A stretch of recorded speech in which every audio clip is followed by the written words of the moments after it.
little boxes on the hillside, little boxes made of ticky-tacky, little boxes on the hillside, little boxes all the same. There's a green one and a pink one and a blue one and a yellow one, and they're all made out of ticky-tacky and they all look just the same.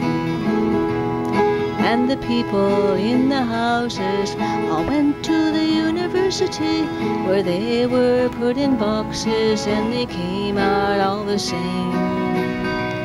There are doctors, there are lawyers, and business executives, and they're all made out of ticky-tacky and they all look just the same.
The novel's called Valentine for the Wayward Boys, and it is a horror fantasy sort of suspense novel. I wish I can get something worth this writing, because it's all I got left. Nobody cares who I am or what my personality is or anything about me. They're caring about the product that they've got to sell. I mean, I wouldn't be surprised if it wasn't a bestseller. The Devil Down the Garrison or any of the other books I've written. I could still do my writing with a technical device. I haven't found a digital pen or digital paper yet. Nobody seems to know anything about it, but it must exist somewhere. And you can just write by hand and the thing turns out into. So I can type, but it's very slow. If I sold some things, I could buy equipment that would make it possible for me to keep writing. That's Lost Wax Method. It's my only surviving bronze statue that I ever made. And it cost me $125 worth of bronze to make that thing. Melted down a bunch of old tubas and French horns and stuff to make that thing. I made it in the backyard in the sand pit. Somebody on eBay had worked in the patent office in Geneva where Einstein worked as a patent clerk for 20 years, and they found in the basement this huge stack of documents, patents that had been signed, of course, by the clerk, Albert Einstein. So he simply cut the documents apart, cut out the signature, because he comes with a notary signature to prove that it's really authentic and all that stuff. So it's Albert Einstein's signature. It's not like he signed it saying, "Hi, I'm Albert Einstein, love Harley Ashman" or something, but it is his actual signature, so it's worth something, I guess. The most valuable one is Yuri Gagarin. Nobody in America or Canada probably even knows about. He was the first man in space, April 12, 1961. First man to orbit the Earth, first man to orbit space. And that was signed a couple weeks before his death in this T-33 plane crash. Then I've got Bruce Lee, that's pretty rare. Harrison Ford and Sean Connery. And Mark Hamill and Carrie Fisher, so I got all three from Star Wars. I've got John Lennon and Yoko Ono. I've got Adam West. All the characters from the original series of Star Trek, including Gene Roddenberry, Star Trek The Next Generation, Star Trek Deep Space Nine, and all of the Klingon characters that were ever important, like Gowron and Martok and Worf. And the entire cast of Red Dwarf.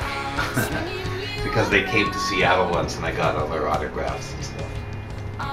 And, Nobody in Canada or America even knows who they are, but they're really, really funny.